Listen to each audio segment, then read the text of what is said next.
Hey, it's James. And that makes 2 weeks in a row I've jumped in ahead of this episode. This time it's not to ask you all to subscribe, rate and review, follow us on social media, although by all means, please still do that. It means the world to us. I wanted to give you a heads up about this and the next couple of special episodes. If you don't skip those sort of Patreon, please rate and review us plugs that we put ahead of the episode, you may have heard me talking about an actual play, Sidequest, that we recorded and have been slowly releasing on the Patreon over the last couple of months. Well, that story is an adaptation of a first edition Pathfinder Society scenario that we've adapted and we've connected to our Kingmaker story through some ways. Well, you know what? I'll leave that as a secret. You're going to have to listen to find out. But what I wanted to tell you is what to expect. What we have in front of you is an edited version of the episodes we released on Patreon. The biggest thing that we're cutting away is that at the end of each of the Patreon versions of these episodes, there's anywhere from 10 to I think almost 20 minutes of sort of behind the show chat with some of the voices you're about to hear. Now, there's some bigger reasons we're doing this, and hopefully some of that will become clear as you listen and hear some new voices on the podcast. But before I talk your ear off for too long, I'm going to go ahead and wrap this up and just say, if you're interested in hearing the behind-the-scenes chat or learning a little bit more about this, or you just can't wait and want to jump ahead and hear these extra SideQuest episodes, please remember that you can go to patreon.com/live-to-die-pod. That's patreon.com/live-to-die-pod to get this and plenty of other exclusive content. But that's enough for me for now. So please be nice, roll dice, and enjoy this week's episode of Live to Die.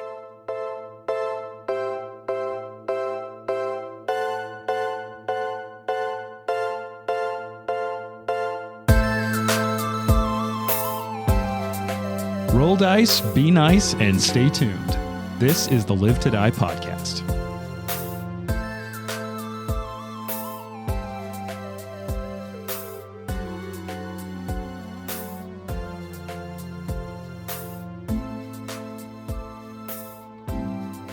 Hi, everyone. If we've timed this correctly, you're listening to this under two circumstances. One, following some harrowing cliffhanger in the previous episode in which we were doing something that I hate and cutting away from the main action on a cliffhanger in order to go to a flashback side story. Or two, you're a Patreon supporter and you're hearing this plus some bonus content earlier. Now, as a part of this being a side story, we have some new voices sitting around the table today. So I'd like to take this opportunity to introduce everyone to Jason and Trent. Hello. Hey, guys. Nice to meet you guys. What's going on? I don't know where I am right now. We've kidnapped you. You are in a van. We are driving quickly around a large neighborhood recording a podcast. But I do also want to introduce everyone else to two other friends of the podcast, folks that I've gotten a game with for years, Matt and Ryan. Hey, everybody. What's going welcome. I'll offer both of you the same opportunity to introduce yourself. We always do. If you want to introduce yourselves and share what you'd like the whole potential internet to know about you, so you can keep it as brief or not brief as you like. Who are you and why are you here? Okay. Do you want to go first, Ryan? Go first, baby brother. Okay. All right. My name is Matt. I have a famous name. You can probably guess what my last name is, so I'm not going to say it. Okay.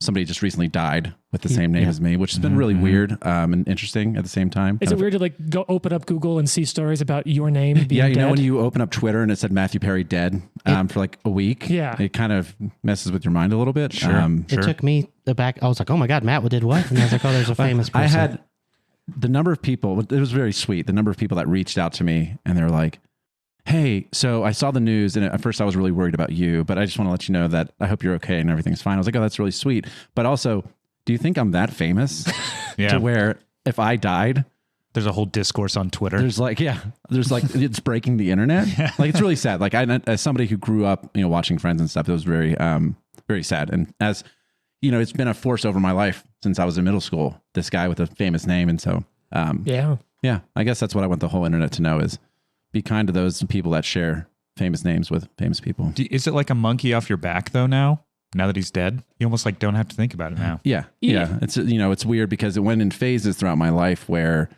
when Friends was on through middle school, all through high school, I was Chandler. I wasn't my own name. And then once Friends ended, it kind of disappeared for a little bit. And then once streaming services started picking up Friends, it ramped back up. Right. Yeah. And so there was a little bit in my life where it didn't happen. Then it's been happening a lot more recently. And now he's obviously passed away. And so it's kind of like, it's just going to go away. And then people are just going to know me by Matthew Perry and I'll be like, oh, like the guy from Friends. So you named your character Chandler. Yes. His name is Chandler Bing.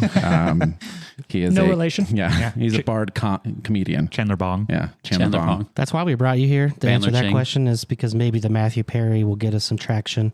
Yeah. Like, oh, there's Right. Matthew Perry must have been on this podcast. Yeah, we Yeah. caught him right before true. the tragic. Yeah. Red to Die ended. featuring Matthew Perry. Yep. What's So- your go for it, No, James. I'm just going to probably ask the same question. What do you do for a living, Matthew Perry? God. I'll keep this one brief. So I work in planetary science. Technically, my role is a senior research associate. So I study Mars. I am active on, I'm a member of a science and operations team for an active mission on orbiting Mars. So that's what I do. That's for my so day-to-day. ridiculously So cool. awesome. It's that's what I do unfortunate it's day-to-day. not Matthew Damon instead of Matthew Perry. Yeah. Well, if he was Matt Damon, he'd be stranded on a planet. That's Yeah, what that's- happens yeah, to Matt yeah, yeah. Damon. He would be a Damon. space pirate. You space pirate, yeah. It's true. What's your background with gaming and other? I mean, okay, planetary science is a nerdy and awesome thing. What's Yeah. your background with this sort of realm of nerdy stuff? Well, in terms of gaming, grew up playing video games. I remember getting my first Nintendo when, however old I was, and played video games throughout my entire life. In terms of like tabletop role playing games, it's COVID.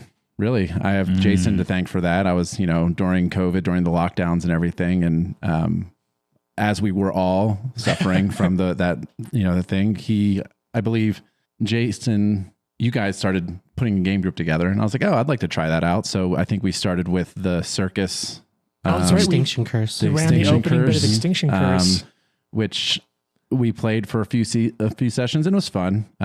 Jason and I were acrobatic brothers in the circus, which was pretty fun. And then we started playing another campaign shortly after that during COVID online, That's right, because we The jumped Slithering. over. Yeah, we worked over to the Slithering, which was and, super yeah. fun. And I was a halfling Syrinscape cleric in that with a love of fireball in all instances and circumstances, regardless of where my allies were, because I could heal them. That's the good thing about being a cleric, is you can do damage to your friends and then just heal them right back up. He would wait till my dwarf got in the room and then do it. Yeah. No, we had a pretty good like Rainbow Six thing going Yeah. on where I don't Then know, someone pepper sprayed after that. where we would, we knew we were in a hostile place, and so we would just open a door, and I would just throw a fireball into the room, and then we would go and clear the room, It's and the it worked correct out. answer. It was like well. Rainbow Six. Yeah. It's a classic for a reason. It is.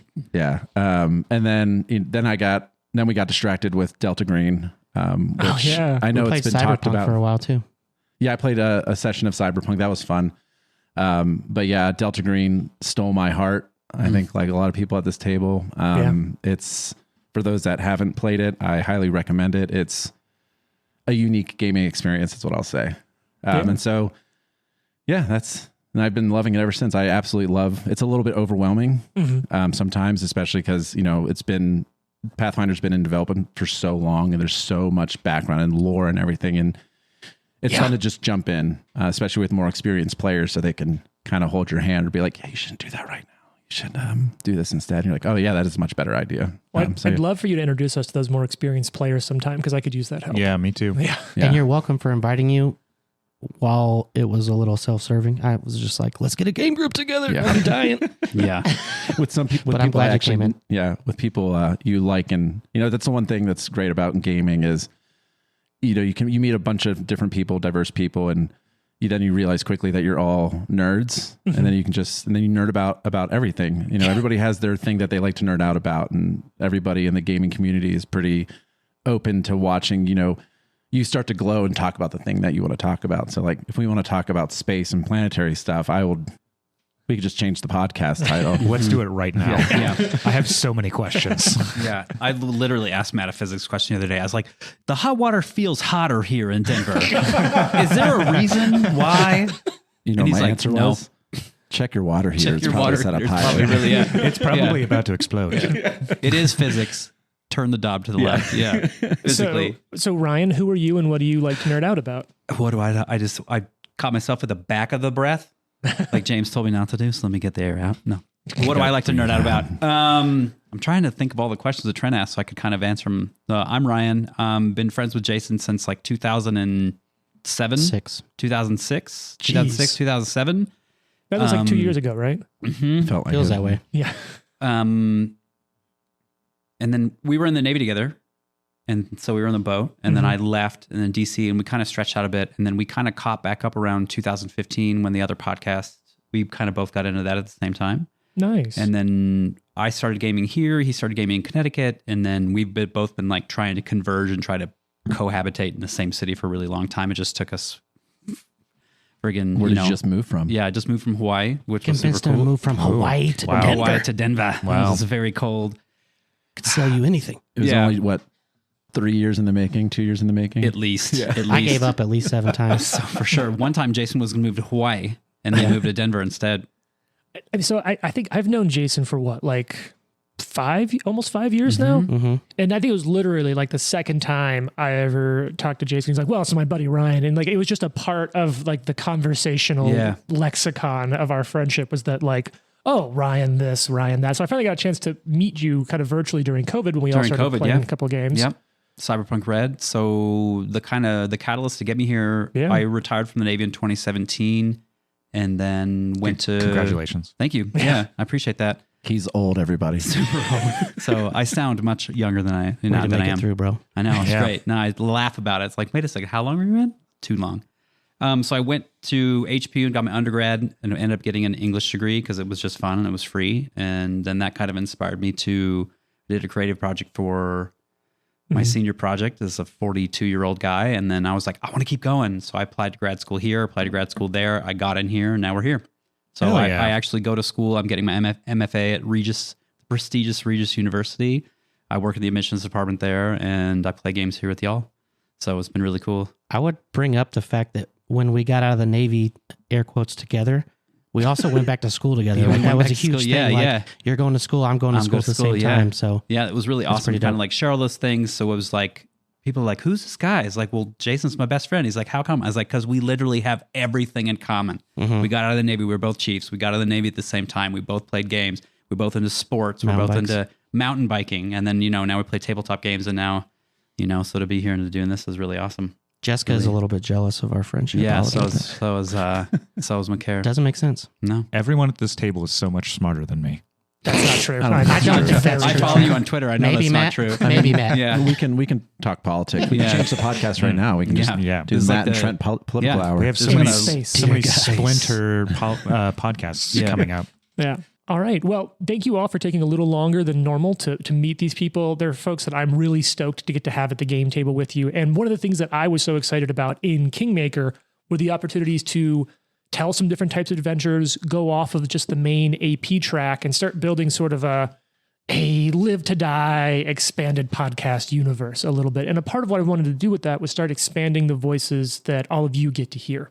So hopefully these are the first of many guests that will show up on these side stories. I know I've mentioned it before that we're even looking at how can we add in an additional player seat to maybe have some guests coming in and out of the main story, especially once a very certain kingdom gets set up and the whole environment starts changing. Spoilers. Jeez, Yeah, no, we're gonna have to try to avoid giving you guys, you listeners of the podcast, spoilers. I get spoilers every time Jason gets on recording. I can't handle it sometimes. Yeah. I come home and I'm like, dude, I have to tell you what happened. Well, so let's talk then about timelines. Let's get into the meta narrative of this story. So this would be taking place for all of you who listen or are on the podcast. This is taking place probably right as the main party is setting out from southern Brevoy. So we're looking at, I think, the very end of the February analog, like the very last days of the February analog, the very beginning of Farast, the Farazman March. Calistri is February. Perfect. So we're looking at the very end of Calistri. Jesus. You know what? Yeah, that deserves a. Yeah. Look at you. Let's give a patch. I guess I should also clarify for our own sake that we will silo patches. So Jason, you do not get to carry this patch to normal recording. This patch is for this character. Boo. Yeah, seems unfair, but all right. So we're parallel with the party at the end of Farch. At the beginning of Farch. Beginning at the of end Farch, okay. The Ides of Farch. Okay, Ides of beware Farch. the Ides of Farch. Parallel with party at Ides of Farch. Okay. It's beware the Ides of Farch. It's a party. It's a big club. New York's famous club is the Ides of Farch. It has everything. It has Calistria, everything. Chains. Yeah. A second storyline going on in a different part of the Stolen Lands. Yeah. Well, and actually, I should say this. We're not going to be in the Stolen Lands proper. We're going to be in the River Kingdoms, which is a pretty large area in the region that Paizo has sort of dubbed the Broken Lands. And I just want to touch on this. We touched on it in the main campaign, but keep in mind the sort of key traits of the Broken Lands is that they are defined by both scarcity or by difficulty of making a life there. There's a lot of different ways that's true. If you're up in Numeria is what's left of a weird desert, sort of wasted, blasted land upon which starships have fallen and crashed, and alien artificial technology, artificial intelligence have all sort of taken hold there. I'll be honest, parts of Numeria remind me a lot of, for those who are familiar with the book Roadside Picnic or the Russian film Stalker, it kind of has that vibe of like weird anomalies of the trash of the rest of the universe that to them is a throwaway, but to us is life-changing in what it could be.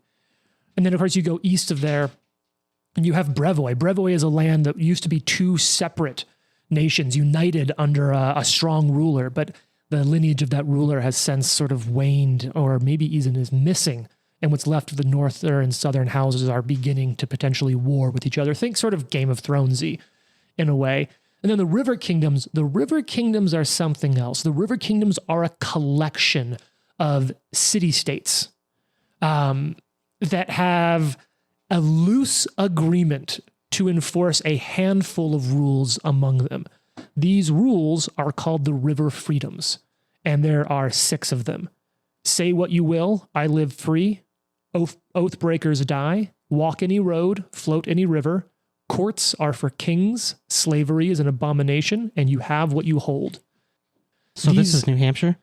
A little bit. Live free or die. Yeah. Live free or die. And it's kind of an interesting place. It's a rough place to live. It's a very dangerous place to live, but it's become a haven. Now, if we're looking at the canonical timeline where we're having this take place, slavery has been abolished everywhere, legally abolished everywhere. There's still some holdouts of horrible places and horrible people, but Paizo has largely said like, hey, we just don't want to do plot lines involving that anymore. We don't need to put that real life horrible shit in a fake fantasy game. Before that was in place, it was a haven. So people from around the world who would escape to this land of interlocking weird freedoms.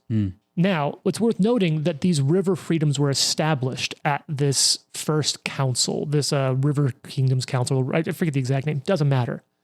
It was pushed ahead, though, by the largest and most powerful city in the River Kingdoms. And that's Daggermark.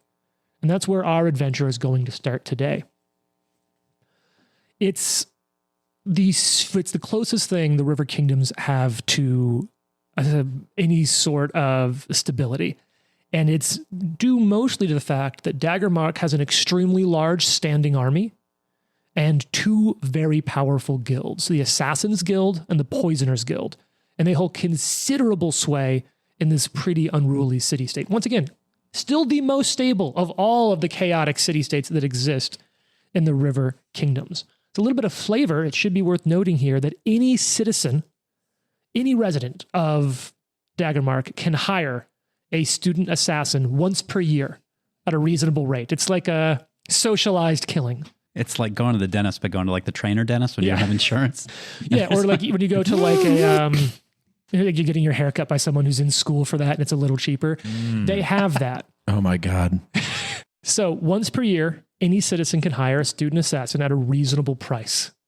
Now, I will say their incentive for military enrollment in Daggermark is not the offers of, government-assisted education or whatever other baggage all of you got to pick up in your time.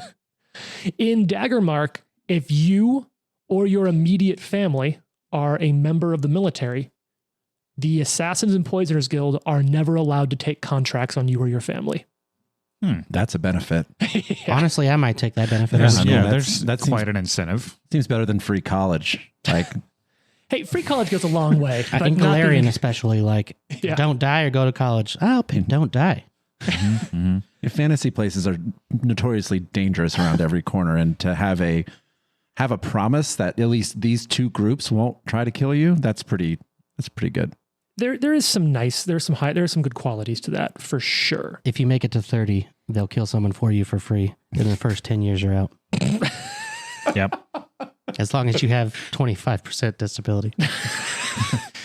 Can you do voc rehab and This limb being gone is not service related. Yeah. go voc rehab and get out of the military and get retrained as an assassin? That's or how you get prisoner? your free archetype. Yeah. That's the Voc rehab. Yeah, voc rehab. It's like, what's the criminally easy to apply for the program too. Yeah, I guess we should probably say that there are 3 previous members of the military at this table of 5. Yep. 2 of which that are using the Voc rehab to go back to school. I'm going to school for free. Like I wouldn't go otherwise. Yeah. Yeah. I mean, I got my whole bachelor's and 1 year of my master's paid for by the GI Bill. Yeah. So Hell yeah. As you should. thank you. Yeah, we appreciate that. So let's move now to Daggermark. And I always try to lift the curtain a little bit because however much I'm really happy people enjoy the experience of listening to the podcast, I want to try to set a good example for anyone who wants to play something like this or run something like this. So what I'll say is I know a little bit about your characters, and a couple of you know some stuff about each other's characters because you've coordinated it. But really, what I've given all of you is basically a prompt that for one reason or another, you're in Daggermark, and you have some sort of relationship with, a history with, or a need that in some way might be met by a retired captain by the name of Istevil Bosk. So what I'd like to do to that end is let's go around the table a little bit and only share as much as you narratively want to about your character. Let's just hear what would be known about your character to anyone who is sort of aware of them or heard their name casually, quickly. And let's hear a little bit about like what their relationship to Bosk is. It can be as simple as I need something from them, and maybe you're gonna hide something else. You can be I worked with them or I served with them. And let's also hear how long you've been in Daggermark. Jason, I'm going to start with you because you're one of my go-to players that I know pretty well, and I don't mind putting you on the spot. Why, thank you. Who are you playing, and what's their relationship to the captain, and what's their deal with Daggermark? I first want to say that when James told us to get ready for this game, we asked him what movie we should watch, and he said 7. So all the listeners, I want you to carry that with you, like I am. I also said The Nice Guys and Hot Fuzz. That's fair.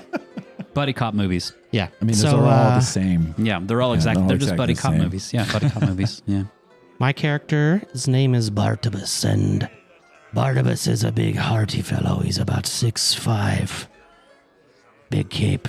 Nice armor, but it's all like seawater has gotten on it, and it's hard to get it shiny again. I love it. His relationship to the captain is that this captain helped him with his freedom in a moment when the pirate ship was being captured. Oh, okay. And that's part of the reason why Bartabas is a pirate in Daggermark in the first place. A 'cause landlocked he's city. not really allowed to pirate anymore. Sure. How long have you been in Daggermark? 3 years. All right. What have you been doing in Daggermark? Work, just trying to find work. Just a little of this, little of that? Really hard around here right now. Economy is a bit shit. All right. I know I already gave you one, but you've introduced a new character, so have a patch. Inflation going on over here in the patch economy. Just means I can throw more stuff at you and not feel as bad. I mean, somebody here's the top 1%. Well, All right. Matt, who are you playing? All right, I'm going to try something I've never done before, and I'm going to God. try a voice. Yes. Ooh. Go for it. So I'm playing Alistair. Ooh. He is in Daggermark for a very particular reason. He's looking for someone. He has no ties to this Istevil, Captain Bosk. Captain Bosk. But he has been in Daggermark now for a couple months looking for a certain someone from his life past. And so, yeah, he's a charming gentleman. Usually gets his way. Is good looking, soft on the eyes. Yeah, and that's about all I will reveal about him at this point. He's a hottie. He's a hottie with a body. I believe you said he was hot. Matt's also really hot too. So for the listeners curious, yeah. Some real ear candy. He's not quite as built as Mr. Barnabas, but he's tall and slender, and carries himself very well. He's wiry. How long have you been in Daggermark? Just a couple months. And how do you know Captain Bosk again? Captain Bosk, I have no relation with Captain Bosk. I came to Daggermark to find someone. Got it. So that's my hook in for you. And Jason, would you please pass this down to Matt? I mean, he took a tax, and the tax was an entire patch. There you go. Oh, I like Patch this. tax. That's a good one. Trent, are you doing a savey? Ryan, do you want to do yours? Yeah, maybe we should jump straight to Ryan. I'm playing Holman, who's also, I'd say, probably 10 years ago, traveled through Daggermark looking for work. I'm trying to get away. I actually met Barnabas here, 7 to 10 years ago. And then that's how I kind of got into sailing. It wasn't a job that I ever intended to do. It was just kind of like a way to get away for a little while. And in the midst of the last 10 years of trying to stay away from, family stuff and whatever you just didn't want to be involved with. Sure. I couldn't find anywhere farther away than staying at sea. So I just stayed in there. And then the last few years, there was to answer your question, like, how do I know, what was his name? Captain so-and-so? Captain Bosk. Captain Bosk. Captain Bosk, our ship actually got captured by the Andorran Navy. And Captain Bosk was kind of like the consigliere that brokered the deal that saved the crew in exchange for the captain, our captain. And so several years ago when that happened, because Barnabas and I kind of found each other and found work here, we're like, well, let's go back to Daggermark, see what's up. It's nowhere else. It's a place where it's hard for people to find you and mess with you, unless they are also in Daggermark. Yeah. So Holman is actually the boatswain on the ship, so she holds a pretty high-ish position on the ship as far as it goes. She's in charge of some things.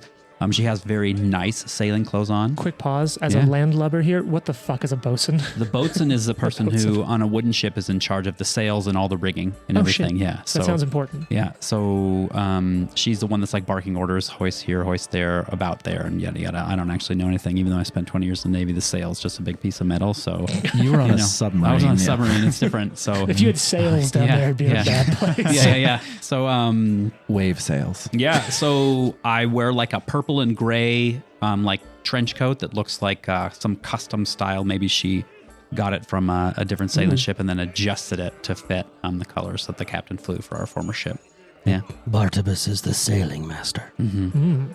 What is Here's your the character difference? patch. Sailing master and what? Holman. I'm the navigator. Oh, okay. I do the maps and the weather and all that. Thank you.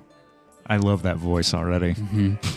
All right. And last but certainly not least, Trent, who are you bringing to the table today? So today and what I'm voice are you bringing bringing to the table? Today I have prepared for you Lady Letitia, who kind of has like a Julianne Moore sort of look. Okay.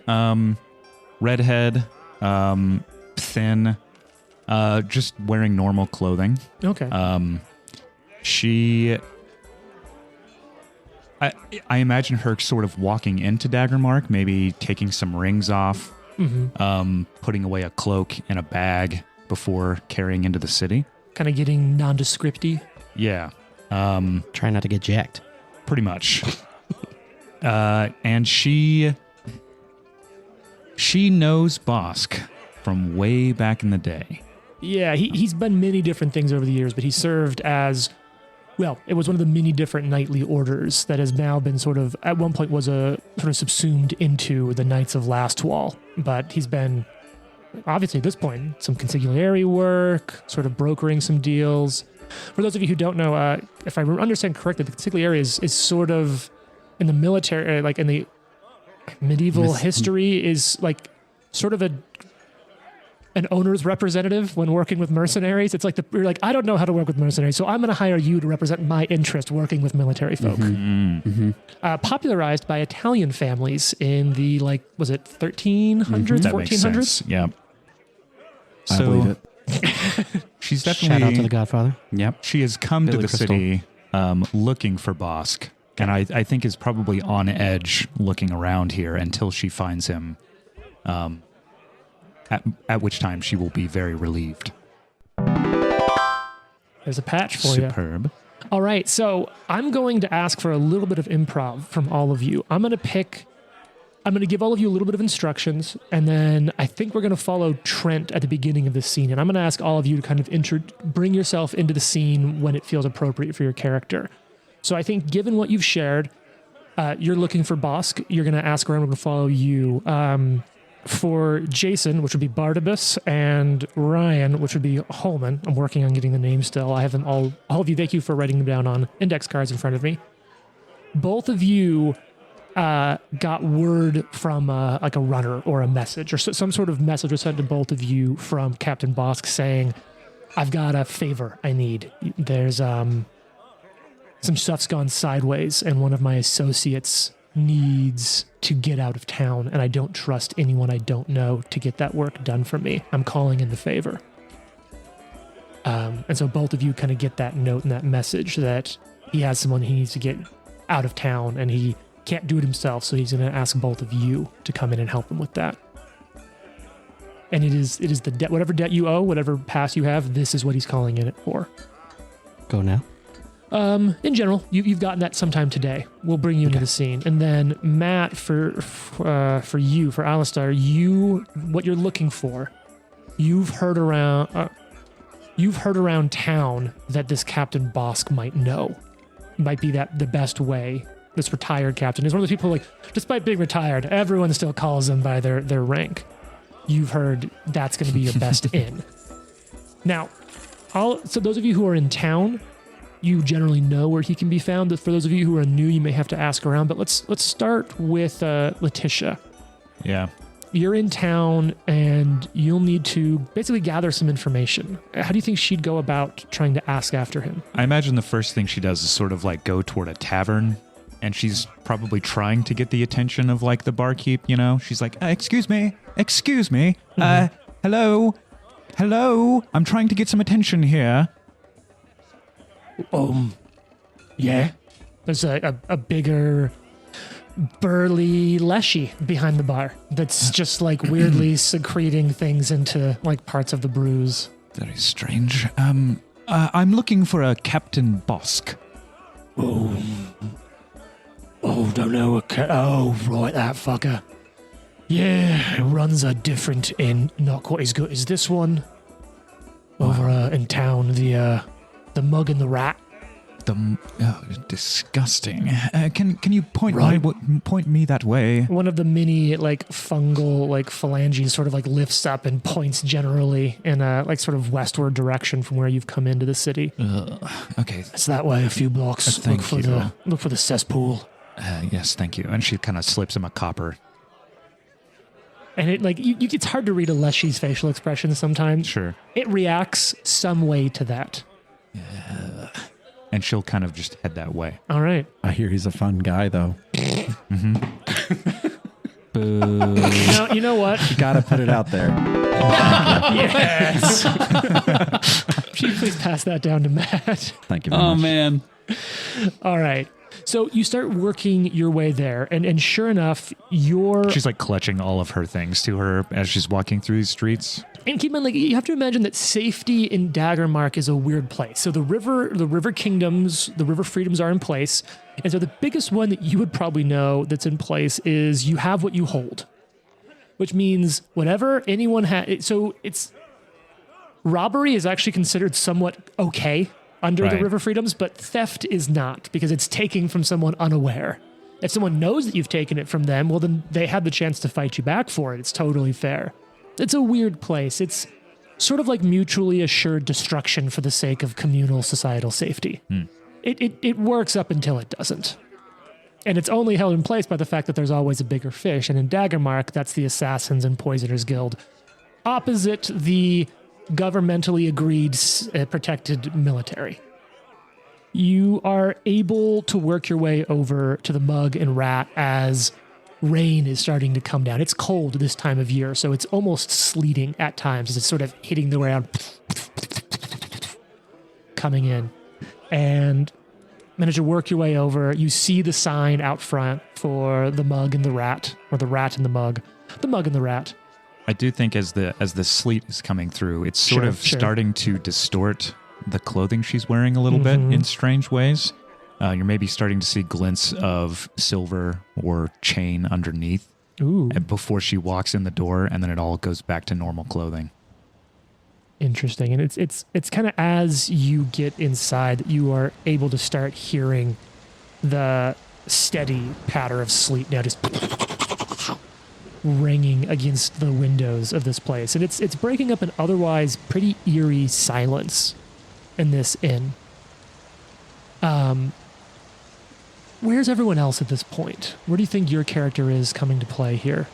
So I think that you might be seeing like it's starting to rain, it's sleeting, it looks crappy, and as Letitia walks by, maybe the camera focuses on a character sitting down out of the rain, but sitting down, maybe smoking a pipe, Sure. reading a message.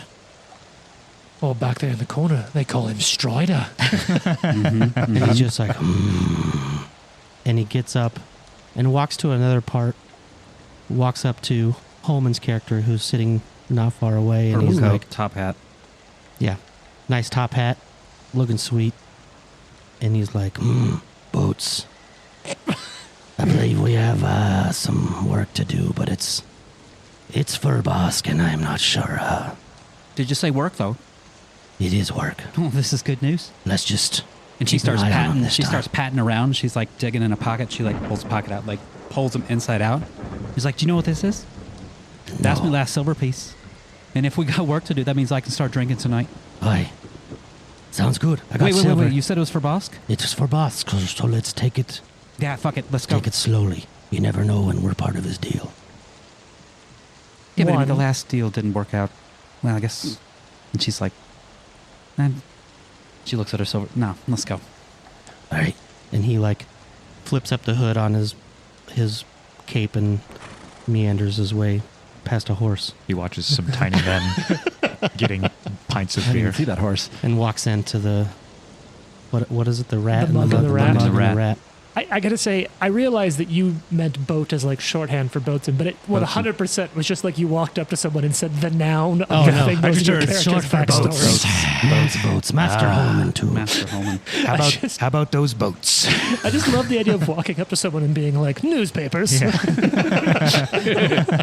Alphabet. Seltzer water. Matt, what do you think Alistair's I imagine coming into? I imagine he's already in the Oh, the mug and the rat. Sorry, I'm never gonna. That's It's all just good. all I can picture. You know how the little signs outside. Hmm. I imagine a mug with just a fucking rat. It's sitting probably out, exactly what it is. yeah, Yeah. Inside the drinking mug. another mug with another rat, and on and on and Yes. on. Very Cat in the Hat sort of way. Yeah, it Into just keeps infinity. going. That's exactly They what actually it is. they extend the sign up the side of the building and onto the next one to keep Yep. it getting smaller. Yes. Every year it's open, they add another rat. Just keeps going. It's actually the cause of the world wound. Yeah, so I imagine Alistair's already in Sure. the inn, sitting at the bar, Okay. kind of catty-cornered a little bit so that he can be kind of center of attention because he really enjoys that, but also so he can keep an eye on the door because through his, I would guess through his abilities, he would know that this is where Bosk is located. Mhm. And as he takes a sip of his drink Mhm. and he sees somebody walk into the bar,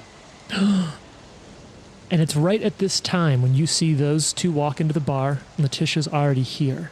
yes, Whatever. Go I for was it. to say, I will send Holman a message as she walks into the bar, and all I will say is, "There you are." And I'll freeze and like stop and like look around. Do I see him? I think it's right in that freeze when you receive. I'm guessing the spell message, not you're like I've first class posted it. The Yes, runner- it's a level 1 cantrip. Perfect. Yeah. So, right when that cantrip hits is when a back door from the bar opens, and all of you around the room see retired Captain Istavil Bosk come out of an office from the back room. This human, is accompanied though by a dwarf in an old but still maintained in current military uniform. The Stolen dwarf. valor. What's that? Stolen valor. It looks active duty. But the dwarf pulls a flask from his coat pocket, fills 2 small glasses with vodka. And those of you who are close enough, I'll say you can determine if you are one of those groups. You can just make out the dwarf saying, "I've already made excuses to my superiors. I'll check in myself every few hours to make sure the safe house is still secure." Rumbles hands 1 glass over to the captain. "You focus on hammering out your friend's escape route. Boss will probably say, "I'm already working on it." They both raise their glass in a toast. And then may we take this story to our graves and drag our heels the whole way there. And they each throw back the drink. The dwarf sets his glass on the table, grabs a pretty thick wool coat that you'd seen laying over a part of the bar a little farther away from where you are, Alistair, puts it on, kind of walks right past both Barnabas and Holman, sort of nods at both of you before looking up at this guy with that like, well, gonna get fucking wet anyway, and then just steps out into the sleet. And, Bosk, you haven't changed a bit. and you see him look over. Letitia. Ugh. I haven't seen you. What's it been? Like, 20, 30 years? God, you haven't aged a day. Oh, He you're too pauses kind. just long enough. You're too kind. I need a favor, though. Look, I'm sure you might. You'll have to excuse the brevity. That was Brander Clovish, a sergeant here in Daggermark's infantry. He's actually taking a big risk to help me out of a dire situation. Perhaps it's something that you can as well. What is it you need? Perhaps we can discuss it in fewer people around. And he looks around, and literally the only other people in the bar are these 3 other people. I could talk quiet, I'm sure. Just pulls a chair out, sits down.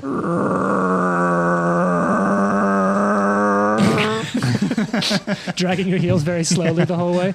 Sits down. What is it, Letitia? I'm afraid I need help finding someone. Funny, I need help getting rid of someone. Oh? Yes, an old associate of mine, Timmick. He's in a bad way. He's been gathering information, intel, all sorts about going-ons in the area, but that's beside the point. What do you need?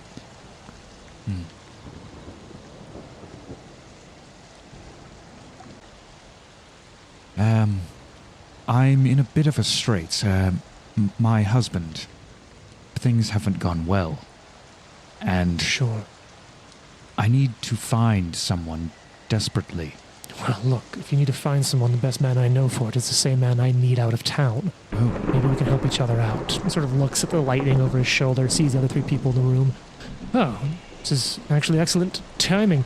Barnabas or Holman, pull chairs. Barnabas stays in the chair he's in. I'm like back against the bar, like hand in my jacket. I like scoot maybe 6 inches up. They're still like 15 feet across. He's like, "No, Willie, I do need to talk to you." And he sort of looks up. His eyes kind of linger on you for a second, Alistair, but he just sort of shrugs it off.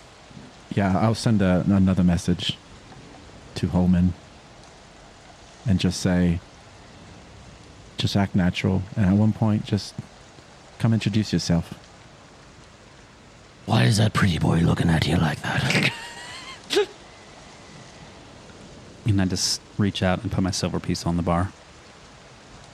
And then tap the bar 3 times. Boss is like, "Fine, we can do it over at the fucking bar." Wrong voice. Boss is like, "Well, we can do it over at the bar then." Gets up. Letitia, if you'll, I guess, join us on a stool. Kind of gets up, looks over to Barnabas, and Holman looks over to Alistair. Is he with you? Not exactly. We'll bring him anyways. For the sake of this narrative, I suppose I'm going to trust you now. He's got good charisma. I'll bring him. And look over. I have the ability to judge when someone's a player character or an NPC. Are you interested in earning a coin? I could It's too definitely well-rounded. use some coin for sure. Yeah, I can do some coin. His character sheet's been combed over by the 2 of us, so he must be involved.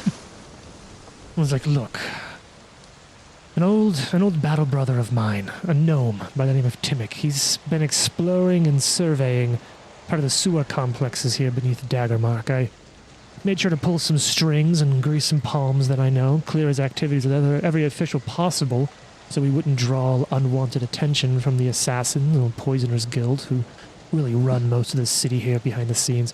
And to my knowledge, we've stayed in the good graces of the guilds, but somehow Timmick's mission ran afoul and he starts like coughing mid-sentence. He's gasping for air, clutching at his chest, and as he's pouring a drink for you, Barnabas, he drops, and this glass with vodka in it just shatters on the ground. And it's not even just a moment or two behind the glass that he just, boom, collapses to the ground. Fuck. He's the one with the job. He was. That dwarf. We have to find him. What kind of loot has he got on his body? Is he already dead, or is he just incapacitated at the moment? Here's what I'd like to say. We're going to move this. So this is based off of a first edition Pathfinder Society scenario. And one of the things that I do like that the Society scenarios do really well is that they have a lot of opportunities for encounters and challenges that are not explicitly combat. Mm-hmm. But what I'd like to do is I'd like us to enter encounter mode. So we're going to roll initiative because whatever's happening to this person is happening quickly. Oh, crap. Yeah, it could be anything, right? So I just paused for a second to look behind the GM screen because I was like, oh, I actually forgot to have everyone write their character names down on the dry erase stuff. So you all can roll initiative with perception, or if you feel you have a more relevant skill or lore, I'm open to hearing that, but otherwise perception is probably best. May I roll deception to see if I can see if he's faking it or not? That was perception would still be it. Now, there are examples in which you can start a combat with deception as initiative, but I would highly recommend that as like playing casually, like while you prepare to attack. Okay. That's a great example of starting an encounter with deception when you are pretending to be otherwise than you are. Okay. Or are going to act. But otherwise, what do we get for perception initiatives? 13. Nice. 11. 12. Okay. 11 as well. Oh, wow, we're so good. Look at we're jiving. Mm-hmm. So all at the same time. All at the same. Let's start right now then with as The wizard rolled higher than the rest of you? I roll a 4. oh, Don't little brag. look. We know that you were playing a wizard. Oh. Aye. Oh. Oh, sorry, a burly wizard. wizard. A big burly wizard. No beard. Just the chops. I rolled pretty low. All Yeah, I right. rolled a 7. So let's 9. let's start with we're going to start this right as the captain hits the ground. Now, I'm not saying that he's conscious or unconscious. You don't know any of that shit. You just know that the captain has, bam, hit the ground right behind that glass of what was vodka and is now just floor juice. That's the spin-off act. Yeah, I was gonna say. Cave juice.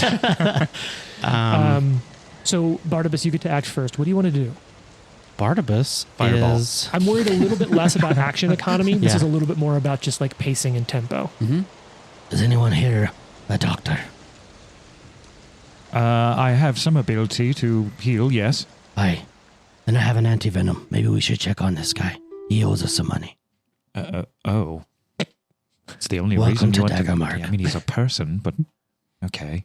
Whatever, Letitia. How If do that you- even is your real name. How do you know my name? He said it. Oh. It's true. There was only 3 of us. I didn't say that. That was on me. There's only like 4 of us in the bar. I True. mean, the acoustics in here are really good. Fair. Your name tag says, hi, my name's Letitia. It's a little wet though. I think the maca got smudged. Yes. All right. So it's still your turn though, Jason. What do you want to do? You're gonna make some Delay. You're going to delay? Wow. Simply because Barnabas is looking at this guy dying and is like, Isn't anyone going to do anything? I don't know what to do. I just look at the maps. All right. So then we'll move down to Letitia. What do you want to do on your turn Want to here? go over to him and can I perception, like see what? Oh, 100%. And this is going to be a secret check. Okay. Can I medicine check? Sure. Okay. Plus What's your bonus? +4. Okay. Choking on something, having trouble breathing. As you get a little closer, there is like an odd smell or color to the stuff in his mouth. So you Fucking poisoned. you don't know that it's poison. When you say that, Yeah. I hand you the antivenom, and that's what I do with my turn. Is like pull the antivenom out. Try giving him this. If you say it's poison, it might help. Now, I'm going to say you can do one more thing. You can try to just do more mechanical stuff to like keep his airways open and keep him conscious or talk to him, or you can try to administer the antivenom. Yeah, I would try to administer the venom. Give him a tracheotomy. I mean, it definitely seems to her like he's been poisoned. That's your gut. All right, so you're going to administer an antivenom. Now, an antivenom is a potion. Yeah. Mm-hmm. So you're going to pour this down his throat. No, there's something stuck in my throat. Plug his nose, he'll swallow it. I'm going to make him, like, suffocate. But yes. So you pour it down, and like for a second, it opens up, and he's able to breathe just for a second. He's like, oh, thank you. Oh. And then his face goes purple. His eyes go wide, and you see like his chest start to expand as this like foam, this purple foam starts coming out of his mouth and nose, and you can see right at the tear ducts at his eyes as it just expands and solidifies, like almost holding his whole body, and his eyes just bloodshot. What the fuck did you give me? Well, that's just awful. I believe that was a waste of an antivenom. Make sure you take that off your character sheet. I did. It was Are depressing. you sure that was an anti-venom and not a more venom? That's what the label said. When you go back to Pro-venom. the recording, you'll hear him say, I'm going to give him the venom. Jason's so flabbergasted, he's throwing microphones around the room. Well, what I'm going to say is, I'm going to let you come out of encounter time now. Jesus. Okay. So is he dead? Oh yeah, he's like super dead. Does he have any money in his pocket? Can I interject real quick Yeah, and grab that glass that he was holding? sure. So I have an ability Ooh. called Read Psychometric Resonance. Oh shit. Whoa. Mhm. There's a room for that. And with a touch, I can read the psychic impression left on objects by their previous owners. Interesting. And so I would like to see if I could get the psychometric impression of the little dwarf who handed him the glass. For the Star Wars Interesting. fans out there, you've seen this happen before. Yes, Cal Kestis has it in the video game Fallen Order, and then Ahsoka Ahsoka. Yeah, I was obviously gonna say, somehow doesn't picked that Ahsoka- up out of nowhere. She all of a sudden has That's the not ability. true, and we'll have another podcast about why she has it later. But yes, so he picks up the glass, Okay. and Now, do you have to make a check, or is that just a thing that happens? it does not say. It says requirements: your bare hands are touching an object, which you detected psychometric resonance.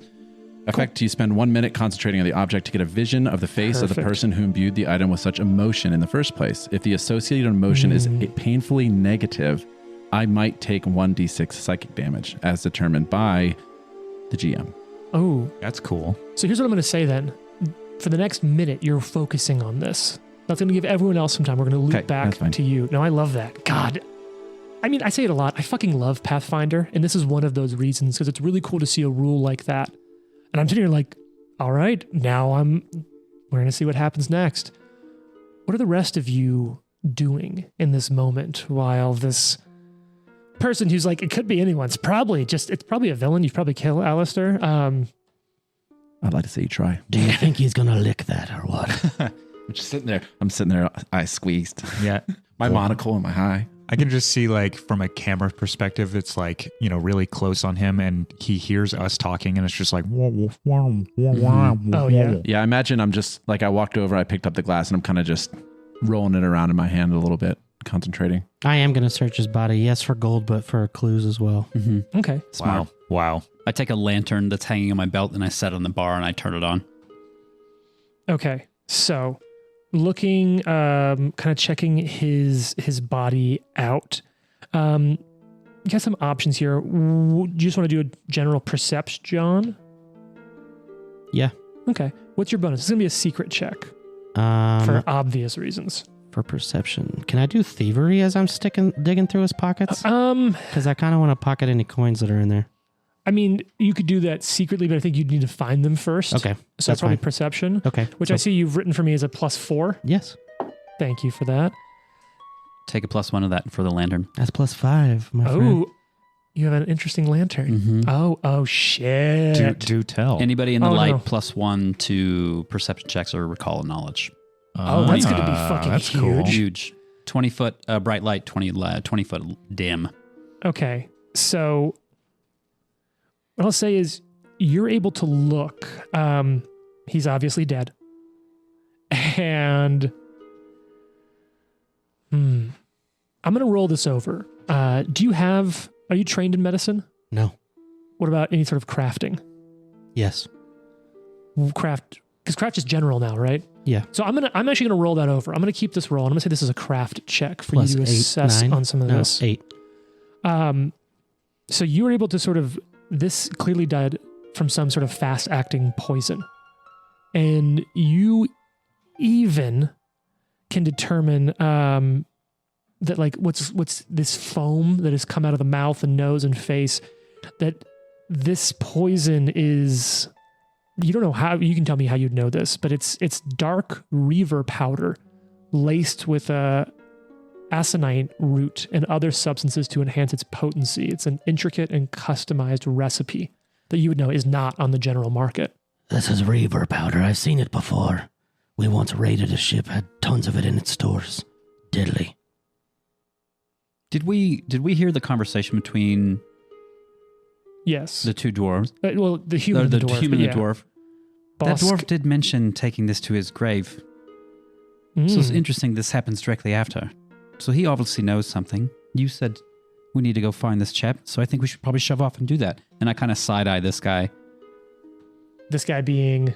just like side-eye Alistair as I'm saying that we should probably shove off and go find him. Oh, okay. Besides, the bartender took my last silver piece and It's still in the bar. I reach over and slide it back. He mentioned a Tillamook or something. Is that a cheese? That sounds like a cheese. And some good ice cream, too. Mhm. Oh, God, now I'm hungry. What are you doing during this Oh, this she's minute? like, she's devastated. Mhm. I mean, this was the last person she could think of to help her, and he's now dead. Mhm. She's having fits of like, fuck, what do I do? Oh, okay. Ryan, we touched on you retrieving your silver piece, but you've got probably another 50 seconds. I'm not going to count them out one by one, but what else would Holman be doing in this moment? So obviously you're in the bar. There's the bar. There's the office that they came out of before they had their little conversation. That door is behind the bar. And there's a body behind the bar on the floor. I'm going to grab my lantern Sure. and Like you do. walk towards the office, and I'm going Got it. to just lay the back of my hand on Barnabas Mhm. just to get his attention, and then I'm going to point to the office and walk into the office. Okay. Inside the office, you can see it's pretty much well kept. I'm going to say you can quickly pick out that the important thing here is there's a desk and there does appear to be some sort of safe installed into the wall. Looking at the safe, it does appear to be a combination safe, not a key safe. Set my lantern down in front of the key safe, and I'm going to assess if this is something that I think that I could break into. Okay. Yeah, you could certainly try if you train in thievery. I am. All right. So let's go ahead and give you a quick little thievery check as you try to pop this safe open. What are you doing? For those listeners, Ryan just held a finger up like, I... Fuck off. Roll a 12. Total? 12 total. Okay. You don't break your tools, so you don't crit fail, but aren't able to get it. Now, it's been about a minute. Couple of things. I'm going to say, Trent, do you think you'd have enough clarity to do anything other than freak out? Yeah, I mean, she's going to go over and see what the fuck he's doing breaking into this safe over here. Okay, we'll come back to you in a second. So in that case, it's been a minute. So now we're going to go over to you, Alistair, and it's a motion forward, right? So what I'm going to say is the emotional resonance that you're picking up on is it's angry, but it's not like it's interesting. Someone's dead, but it isn't hate. It isn't violence. It's a touch of fear, a touch of confidence. And where you should be seeing a face, you see a little bit of that dwarf's face, but something's wrong about it.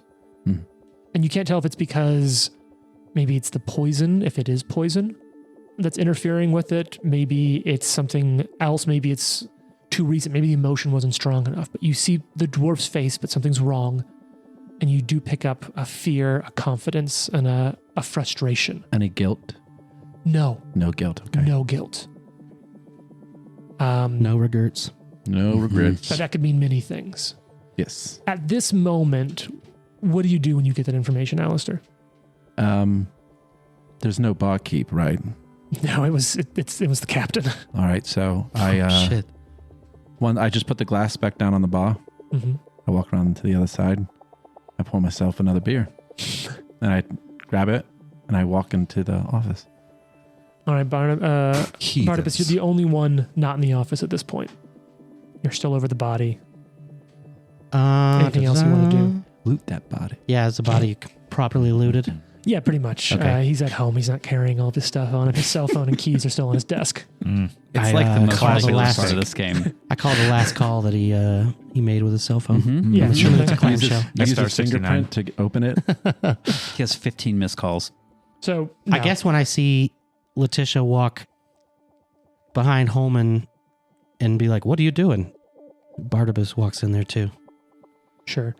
So you walk in there. You're And in the keeping room. an eye on Letitia. As a little bit of background, who of you are at least trained in society? That's a good question. Seeing one from yes. Barnabas. I'm trained in All right. society. Okay, what are each of your bonuses? +8. I have a +5. Oh, 4. and Trent, you are as well? Yep. 8, 5, 4. I am a rogue, so I'm trained in just Literally about everything. everything, yeah. Yep. All right. So I think I want to put together a couple pieces of information for you then. Yeah, wow. Okay, so we'll come back to you. You haven't been in town long, but you're good at picking stuff up. You're a knowledgeable person. You've heard about Daggermark.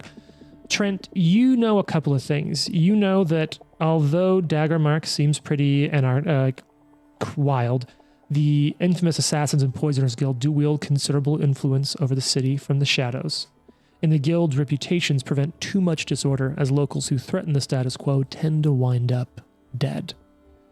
You also know that, as I mentioned, any citizen can hire a guild apprentice once per year for a nominal fee. But members of the city's military cannot be targeted. This rule has led to a pretty high rate of enlistment. Now, what you would know, Alistair, kind of going into this, is that the Poisoners Guild is closely allied with the Assassins Guild. And although the Poisoners' interests are far more academic in nature, their guild members often serve as contractors, brokering assassinations as a means of testing their newest concoctions. And finally, this is very rarely known. This is a pretty unique piece of information.